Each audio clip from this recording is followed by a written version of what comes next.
Well, sometimes you have to go with the flow, and today there's been a song that's been really in my head all week. I've just unearthed an old demo of a song that really never lived up to its potential, and I'm sort of obsessed with trying to figure out how to bring it up to its full potential. So today what I'm going to do is I'm going to record that riff on acoustic guitar, and I'm going to be experimenting with bass, maybe vocals and piano, and just see where it can go. It's all in the spirit of experimentation. I'm not expecting to have like a final track or a perfect version. I'm just like going in the forest and seeing what I find.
Okay, so now I have like both guitars panned left and right.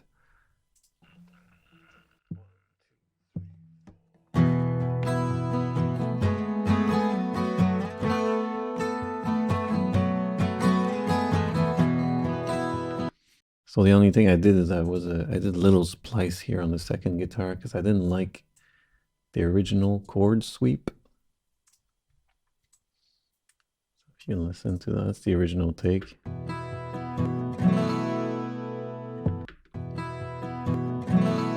It was a bit off, so I re-recorded just like that. Sometimes you just have to splice it in, make use of that nice technology. So this is a riff that I think it's an E, but I'm not quite sure because it's just the guitars are tuned in that GAD, and I'm just playing stuff that sounded good to me. I don't know what chords I'm playing, so it's going to be interesting to figure out a bass part for this, since I'm not going to be like thinking, oh, this is E, this is A, this is G. I'm just going to be riffing on the bass to see what really glues onto this riff. So let's go figure out that bass. So I'm going to record with my Rickenbacker bass. This is my 4001 from 1975, but I did make some interesting changes lately. I've switched the original bridge, which had like a lot of tail lift, as in like it was bent, with this hip shot aluminum bridge. And the other like advantage is that you can intonate like as in every string individually a lot more easily with this bridge. And secondly, you can actually palm mute using this bridge. The original Rickenbacker bridge was sort of impossible to palm mute because the way it was constructed. This is a great improvement, and the sound is pretty much the same. I can't really detect any differences. It might have more sustain according to some luthiers. And I did a switch. I usually I used to use those stainless steel Roto Sound strings, which were very zingy, very like resonant with lots of sustains, very bright. But I switched to pure nickel round core strings. They're more vintage, buttery. They have a nicer finger feel. They're a bit more like, not loose, but less rigid. and they have a nice vintage tone, and it's still the Rickenbacker bitey tone, and I play with a pick, so I mean the attack is still pretty intense. I think it's a great improvement what I did to the bass, so let's just try and figure out a bass part for this particular song right now. So what I do is I usually just loop the song and just jam with my bass on it until something emerges. I don't try to force it, I let the flow tell me what the song wants.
So I got a couple of bass takes and piano takes. I'm going to sort of piece it up together so that I get like the best of both worlds. And then we'll come back and we'll listen to the full thing. I pieced it up, so let's listen to what it gives all together.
Well, that's all I have time for now, but I'd really like to do the vocals at some point, probably next time.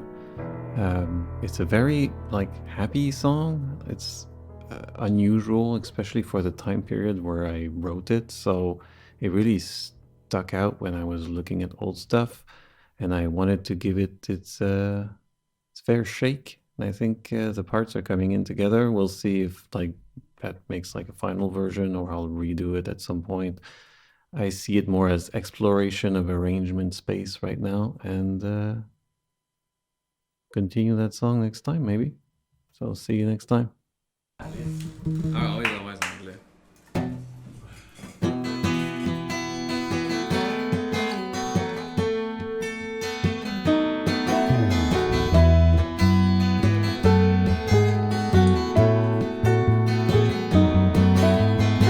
J'aimerais bien ça, te dire que je t'aime.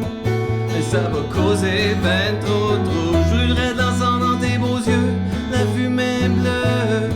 Glisser ma main sur ton dos, on serait un couple pareil.